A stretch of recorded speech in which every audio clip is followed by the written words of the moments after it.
Chapter 8 verse number 9, 10। जब जैसा हमें सबको पता है कि जब महाभारत का युद्ध हुआ तो उस युद्ध में जब कौरवों 100 कौरव थे, जब महाराज धृतराष्ट्र के 100 पुत्र थे कौरव, जब इनकी सबकी मृत्यु हो जाती है और कौरव सेना में से एक व्यक्ति लेकिन जीवित बचता है, उसका नाम था, बताइए क्या नाम था?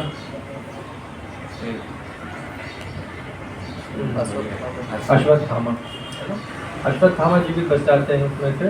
और अश्वत्थामा की जो प्रवृत्ति थोड़ी सी ऐसी लगती है कि ईर्ष्यालु प्रवृत्ति के एक व्यक्ति थे वो, क्योंकि इतना कुछ हो गया, दुर्योधन भी चला गया, सारी चीज़ें हो गई, उनके पिताजी भी नहीं रहे, उसके बाद भी उन्होंने क्या किया कि जो एक तो सबसे पहला अपराध तो ये किया कि जब युद्ध के पश्चात जब शिविर में पांडवों के पुत्र, मतलब 5 पांडव सो रहे, मतलब 5 लोग सो रहे थे शिविर में, तो उन्होंने देखा कि ये 5 पांडव हैं, जबकि वो थे पांडवों के 5 पुत्र।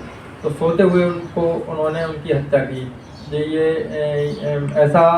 अपराध है, क्योंकि युद्ध में भी नियम होता है कि सोते समय निहत्थे पे सूर्यास्त के बाद उस पर मतलब कोई भी प्रहार नहीं किया जाता अस्त्र शस्त्र किसी से भी।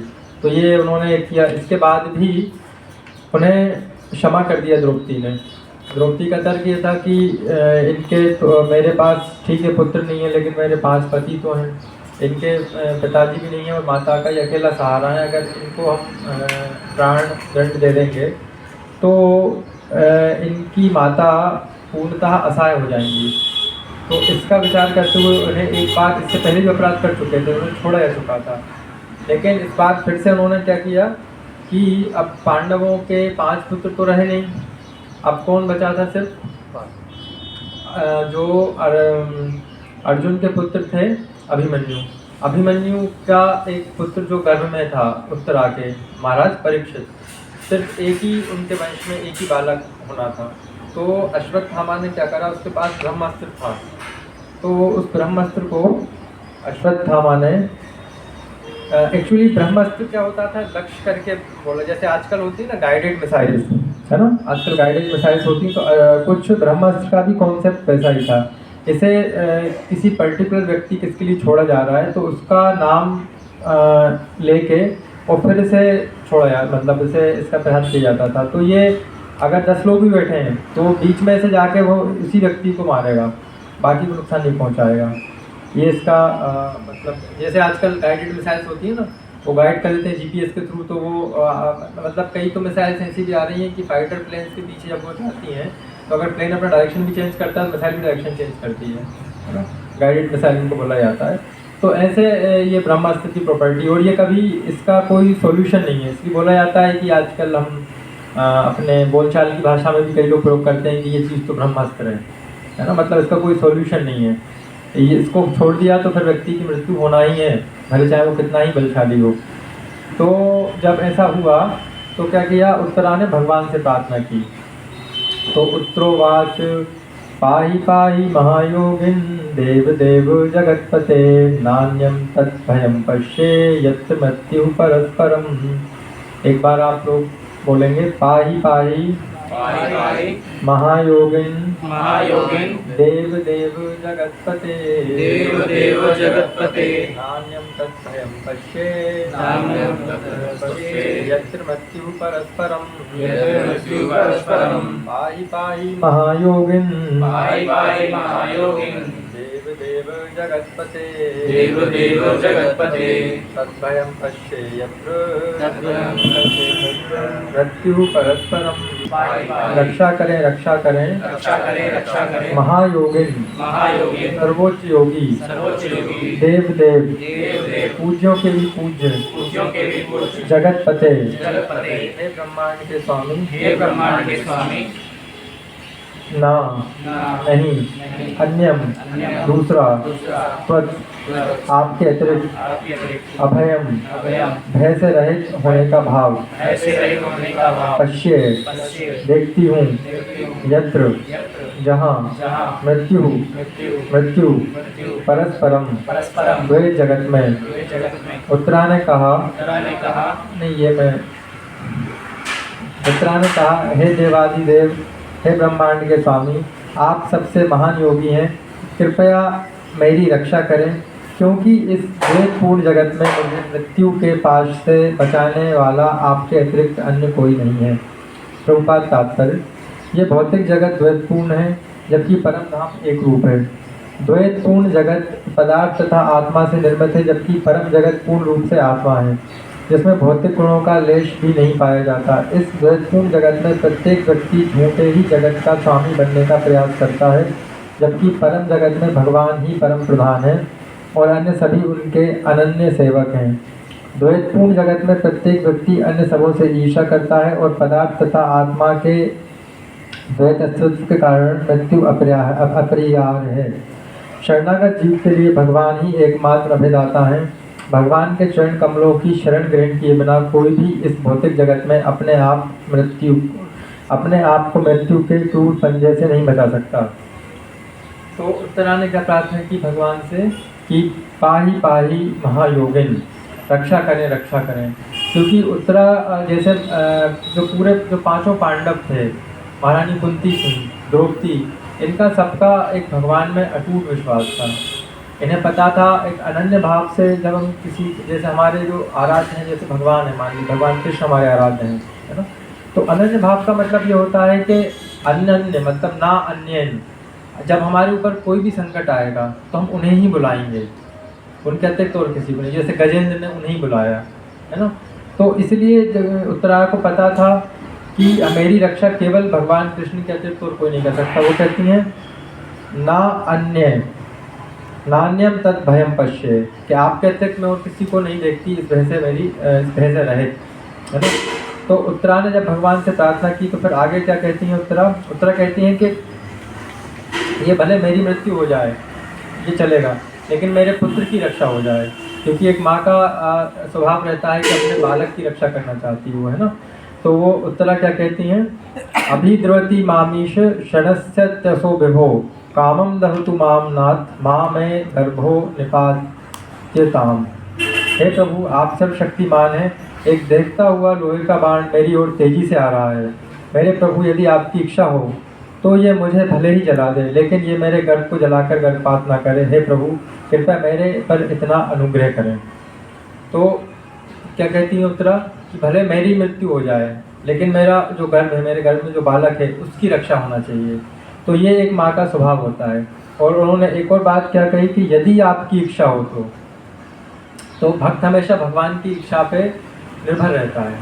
अगर हमारे जीवन में कुछ कष्ट भी आ रहा है ना, आता ही सबके जीवन में कष्ट, तो भक्ति करने का मतलब ये नहीं कि हमारे जीवन से कष्ट आना बंद हो जाएंगे। कष्ट आएंगे, हाँ, उनकी मात्रा कम हो सकती है। क्यों? क्योंकि भगवान क्या करते हैं, हमारे प्रारब्ध को, जैसा आपने वो भी अगर सुना होगा कि डेस्टिनी और भगवान की कृपा दोनों इस तरीके से, मान लीजिए दो पढ़ लें, ये भगवान की कृपा है, डेस्टिनी है। तो जैसे जैसे हम भगवान की कृपा हमारे ऊपर शरणागति बढ़ेगी, कृपा बढ़ती जाएगी, तो भाग्य का प्रभाव हमारे ऊपर कम होता जाता है, ऐसा है। तो जो व्यक्ति पूर्णतः शरणागत है उनके ऊपर ज्योतिष नहीं चलता। इसलिए कई ज्योतिषाचार्य बोलते हैं, मतलब एक साउथ में ज्योतिषाचार्य थे, मैंने कहीं सुना था कथा में, वो बता रहे थे कि अगर आप हरे कृष्ण महामंत्र की माला जपते हो और भगवान में आपका अनन्य प्रेम है तो हमारा ज्योतिष आपके ऊपर पूरी तरीके से चल जाए, गारंटी नहीं है ना। ऐसी कई कथा है। तो भगवान के ऊपर जब हम निर्भर रहते हैं तो फिर हमारा ज्योतिष भी भगवान अपने हिसाब से डिसाइड करते हैं, जो हमारे हित में होता है वो करते हैं। तो अगर कष्ट भी हमारे जीवन में आ रहा है तो हो सकता है उससे बड़ा, तो भक्त का भाव हमेशा क्या रहता है कि अगर हमारे जीवन में कष्ट आ रहा है तो इससे बहुत बड़ा कष्ट हमारे जीवन में था, भगवान ने उसे बहुत छोटे रूप में हमारे समक्ष आने दिया है। और ऐसे ही अगर हमारे जीवन में सुख आता है तो हम ये मान के चलते हैं कि ये सुख के हम लायक नहीं थे, लेकिन भगवान ने ये हमें दिया है। ये भक्त का भाव रहता है। तो भगवान जो करते हैं हमारे हित के लिए करते हैं। कई बार हमें ये बात समझ में नहीं आती, हमें दुख होता है कि हमारे साथ ऐसा क्यों हो रहा है, लेकिन हम कई जन्मों से हमने कर्म किए हुए हैं, तो कुछ हो सकता है कुछ हमसे अपराध हुए हों, तो उसके फलस्वरूप आना बहुत बड़ा कष्ट था, लेकिन भगवान उसे छोटे रूप में हमारे समक्ष प्रस्तुत करते हैं, आने देते हैं। और उसमें भी हमें ये साहस मिलता है कि हम कष्टों को सह पाएँ। तो भक्ति में ये होता है कष्ट तो थोड़े बहुत आएंगे, लेकिन आप उसको सह पाएंगे। अगर हम भक्त नहीं होते तो हम में से मतलब कई भक्त अपना अनुभव शेयर करते हैं कि अगर मैं भक्त नहीं होता और मैं संसारिक व्यक्ति होता और इतने कष्ट मेरे जीवन में आते तो शायद हो सकता है मैं सुसाइड कर लेता अब तक। लेकिन भक्ति से क्या होता है, एक दृढ़ भाव आता है। तो भक्ति से हमारे कष्ट सहने की क्षमता विकसित होती है और कष्टों को तो भगवान अपने हिसाब से कम कर ही देते हैं। तो उत्तरा ने भगवान से क्या की, प्रार्थना की कि इतना, क्योंकि ब्रह्मांड में अभी तक ब्रह्मास्त्र का ये पहली बार हुआ है कि ब्रह्मास्त्र फेल हुआ है। नहीं तो आज तक ब्रह्मास्त्र या दो ऑप्शन है ब्रह्मास्त्र फेल करने, मतलब ब्रह्मास्त्र का दो ही तरीका है, या तो इसके लिए छोड़ा है वो उसकी मृत्यु निश्चित है ना, या फिर उसके पास ही ब्रह्मास्त्र हो तो वो भी छोड़े, तो फिर वो दोनों एक दूसरे को काउंटर करते हैं, ऐसा होता है। तो काउंटर में फिर वो सामने वाला बच जाता है, पर ब्रह्मास्त्र सबके पास नहीं हो रहता। ये बहुत, जैसे कि आजकल न्यूक्लियर वेपन है ना, सभी कंट्रीज के पास नहीं है, कुछ 12-14 कंट्रीज के पास ही है देश भर, मतलब पूरी दुनिया में। तो ऐसी ब्रह्मास्त्र सबके पास नहीं होता था, इसकी तपस्या करना पड़ती थी उसके लिए, और फिर ये बनता था। तो जिसके पास ब्रह्मास्त्र रहता था तो युद्ध में उसकी एक अलग ही पहचान रहती थी क्योंकि वो सबसे पावरफुल उसमें वेपन में काउंट होता था। और भी शस्त्र होते थे। तो जो आज के तरफ जो साइंस जो प्रगति कर रही है, लोग बोलते हैं पहले नहीं था, ऐसा नहीं है, पहले भी सारी चीज़ें थी, पहले भी सारी चीज़ें थी। विमान अगर आप सोचिए आज से 100 साल 150 साल पहले जब राइट ब्रदर्स ने वो एनवलप में स्मोक, मतलब जो धुआं भरा उसको उड़ाया, फिर उन्होंने एक्सपेरिमेंट किया, उससे पहले तक अगर कोई पुष्पक विमान की बात करते थे तो लोग सोचते होंगे तो काल्पनिक बात कर रहे हैं, कभी विमान कोई चीज़ उड़ सकती है क्या कभी? लेकिन देखिए आज उड़ रहा है। तो हमारे ऐसे ही वेपन्स की जब बात करते थे तो ऐसे वेपन्स सब होते थे। तो मंत्रों में बहुत शक्ति होती थी पहले, क्योंकि पहले व्यक्तियों का कॉन्सेंट्रेशन अच्छा होता था, मन पवित्र होता था, तो मंत्र में बहुत शक्ति होती थी। मंत्र से ये सारे वेपन्स, अभी तो कोडिंग से चलते हैं, है ना, कोडिंग वगैरह उनकी कर देते हैं और उनको गाइड करते हैं तो चल जाता है, पहले मंत्रों से चलते थे कार्य। तो ये इसका भाव ये है कि भगवान हमेशा अपने भक्तों की रक्षा करते हैं। तो जब उत्तरा ने भगवान से प्रार्थना की हृदय से, तो भगवान ने क्या किया, भगवान ने उसकी रक्षा की। जैसे भगवान ने अपने सुदर्शन से और उत्तरा के घर में भगवान ने प्रवेश करके और उसका जो ब्रह्मास्त्र का जो तेज था उसका भगवान ने नाश किया और महाराज परीक्षित को अब घर में ही दर्शन दिए। सोचिए ऐसा भी पहली बार ही हुआ है कि भगवान ने किसी को, अपने भक्त को घर में जाके दर्शन दिए जन्म से पहले। तो भगवान ने महाराज परीक्षित की रक्षा भी की, उन्हें दर्शन भी दिए। भगवान छोटे से रूप में अंदर शायद श्वास के थ्रू या जैसे भी गए हो, घर में जाकर भगवान ने रक्षा की।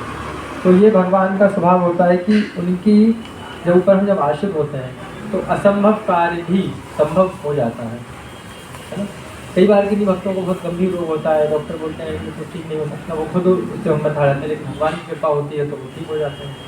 तो इसलिए हमें भगवान के अनन्य शरण ग्रहण करना चाहिए, भगवान इसलिए आधा बोली थी, क्योंकि ये परम दयालु है। भगवान इसमें क्या कहते हैं कि इसके बाद सूत गोस्वामी आगे के श्लोक में कहते हैं, उपधार्य वचस्तया भगवान भक्तवत्सलः अपांडव मिदम कर्तुम द्रोणेस्त्रम धर।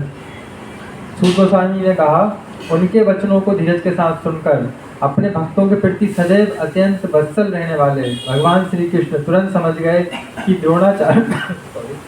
द्रोणाचार्य के पुत्र अश्वत्थामा ने पांडव वंश के अंतिम वंशज को समाप्त करने के लिए ही ब्रह्मास्त्र छोड़ा है। तो भगवान ने क्या देखा, भगवान ने देखा कि अब ये जो अश्वत्थामा है, इसने पांडवों के अंतिम वंशज बचे हुए थे महाराज परीक्षित, क्योंकि पांडवों के 5 पुत्र थे, उनका तो अश्वत्थामा पहले ही उनकी हत्या कर चुके थे। तो अब अंतिम वंशज को भी समाप्त करके उन्होंने क्या सोचा कि पांडवों का वंश खत्म हो जाएगा। तो वंश खत्म हो जाएगा तो ये भी एक बहुत दुख की बात होती है कि किसी वंश का खत्म हो जाए। पांडवों का तो इतना मतलब वैभवशाली इतिहास था, है ना, इतना युद्ध उन्होंने लड़ा, इतने लोगों की इसमें मृत्यु हुई और इतना बड़ा राज था, है ना। तो उसने सोचा कि ऐसा मैं करके मेरे मतलब ऐसा करके उसे भी शांति मिलती और उसने सोचा कि दुर्योधन को शांति मिलेगी, जबकि दुर्योधन तो अब था ही नहीं, है ना। तो फिर भगवान ने क्या किया, सहोर्वात मुनि श्रेष्ठा पांडव पंच सहायकान आत्मनो भी मुखाग्निदीप्तान आलक्ष्य अस्त्राणि उपादधु। हे महान विचारकों, मैं अग्रणी शौनक जी उस देखते हुए ब्रह्मास्त्र को अपनी ओर आते देखकर पांचों पांडव ने अपने अपने 5 हथियार संभाले, है ना। उन्होंने प्रयास किया, व्यसनम दीक्ष सत्य शान सत्यशाम अन्य विषय आत्मनाम सुदर्शनेन स्वस्त्रेण स्वनाम रक्षाम जधात विभु। सर्वशक्तिमान भगवान कृष्ण ने यह देखकर कि उनके अनन्य भक्तों पर जो पूर्ण रूप से शरणागत थे महान संकट आने वाला है, उनकी रक्षा के लिए तुरंत ही अपना सुदर्शन चक्र उठा लिया। इसके पश्चात क्या हुआ? अंतस्तः सर्वभूतानात्मा योगेश्वरो हरि स्वयमाया आवृणोत गर्भम वैराट्यकृतंतवे। परम योगेश्वर श्री कृष्ण प्रत्येक व्यक्ति के हृदय में परमात्मा के रूप में निवास करते हैं। अतएव कुरुवंश की संतति की रक्षा करने के लिए उन्होंने उत्तरा के गर्भ को अपनी निज शक्ति से आवृत कर लिया। हे शौनक, यद्यपि अश्वत्थामा द्वारा छोड़ा गया परम ब्रह्मास्त्र अमोघ था और उसका निवारण नहीं हो सकता था, लेकिन विष्णु भगवान श्री कृष्ण के तेज के समक्ष वे निष्क्रिय हो गया और व्यर्थ हो गया। तो ये भगवान की शक्ति होती है कि भगवान ने अपनी शक्ति से जो ब्रह्मास्त्र, जिसका कभी कोई ब्रह्मांड में आज तक कभी किसी ने उसको काउंटर नहीं किया था, कभी किसी ने उसको रोक नहीं पाए थे, भगवान ने अपनी शक्ति से उसे रोका।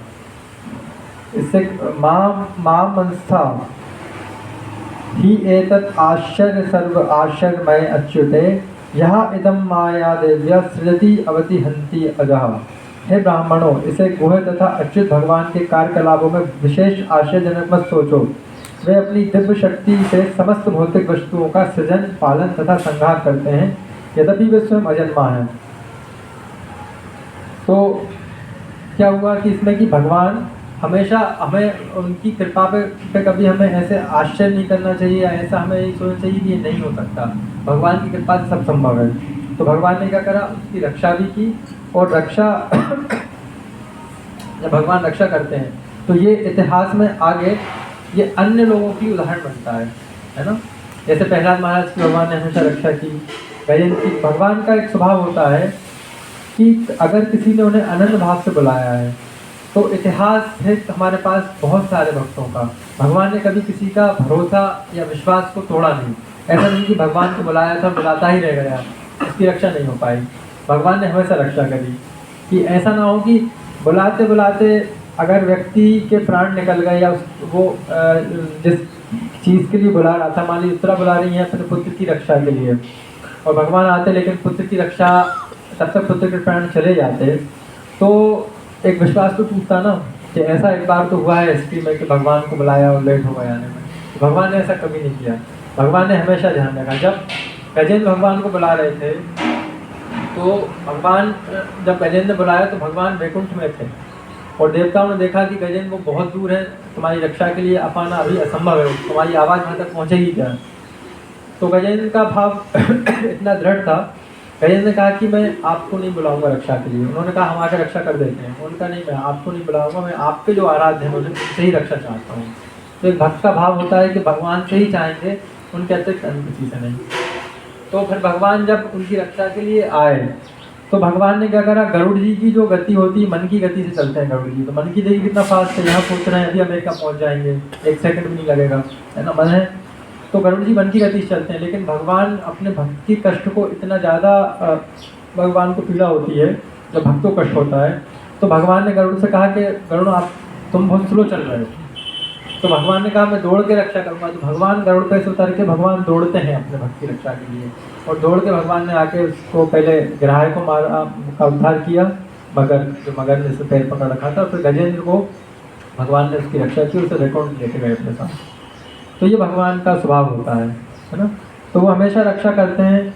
कई बार थोड़ा सा हमें समय लगता है तो हमारे अंदर पेशेंस की कमी रहने के कारण हमें लगता है कि कब तक भगवान तक आवाज़ जा रही है कि नहीं। ऐसा नहीं है, वो हमारे हृदय में ही है कि जीवात्मा उनका अंश है। अगर हमारे हृदय में जो कष्ट आता है वो उसका पहले अनुभव कर लेते हैं, तो समस्या बाद में आती है, उसका समाधान उनके पास पहले रहता है।